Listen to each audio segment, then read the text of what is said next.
Of the sixth and final part of theater, Aristotle said, "The spectacle has indeed an emotional attraction of its own, but of all the parts, it is the least artistic." He went on further to support this by saying that the spectacle of a play depended more on the art of the stage machinist than the poet.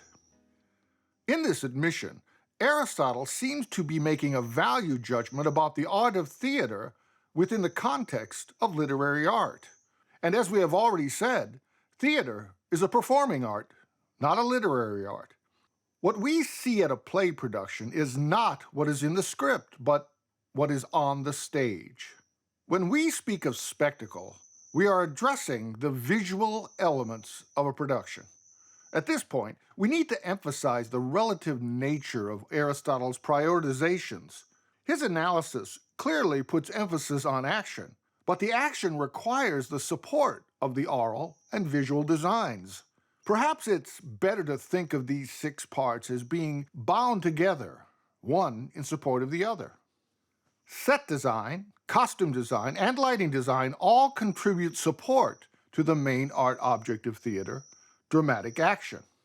When we speak of set design, we are talking about how the visual space is designed. It is often designed to convey a locale. The set design may represent the inside of a room. This was a popular choice in the 20th century, leading to what is referred to as a box set. A box set is a scenic design that represents 3 of the 4 walls of a room. The 4th wall is an imaginary wall between the actors and the audience. You may recall this approach was used to enhance the 4th wall concept. Another stock setting is a unit set. This is a unit that occupies space on stage and may serve as many different locations depending on how it is treated by the actor. Often, pieces of the unit can be moved to indicate a new location. There are often multiple levels on a unit set, providing for visual variety. The facade of the Elizabethan theater often served as a unit set. At the rear of a thrust stage, a scene house stood with 3 main entrances and at least 1 level above. A 3rd floor of this unit set served as a musician's gallery, but it is thought that it also occasionally served as a special playing space. The actor would often define the locale of the Elizabethan stage by making their entrance through one of the 3 doors or archways upstage and, at times, comment on their surroundings to establish for the audience where they were.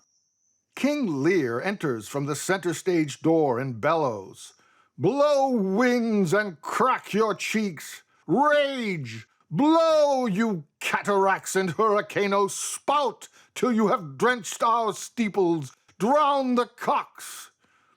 By delivering these lines, we know that Lear is in the outdoors and that there is a raging storm occurring. The audience now knows that whenever a character enters from the center stage doors, they will be outside. Romeo walks onto the stage from the stage right door and speaks of the moonlit night. Naturally, the stage now represents outdoors. Juliet enters from the above space, and we realize we are outside the Capulets' home and that Juliet is on the balcony outside her room. The set doesn't need to represent a locale, however. It may instead evoke a mood. There are times when the action of the play may be in service to a fantasy. There are times that the action is so unconventional that the setting needs to support in like fashion.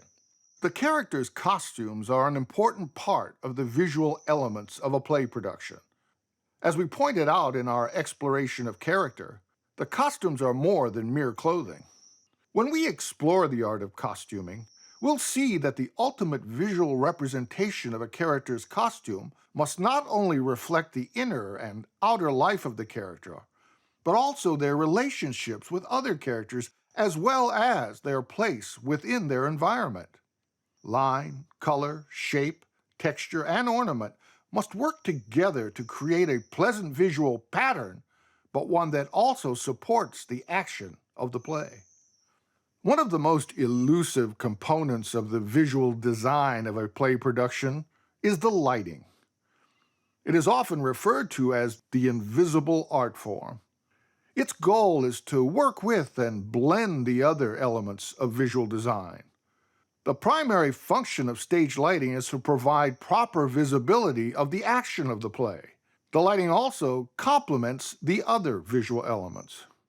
When we explore the art of stage lighting in a later episode, you'll learn how the lighting designer must be aware of how stage lights have a profound effect on the appearance of the set, costumes, properties, and other visual elements.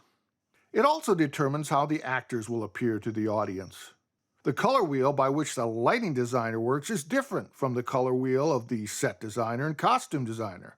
How these factors work together are delicate and profound. Aristotle mentioned the stage machinist, which reveals that special effects were a part of play production, even in ancient Greek theater.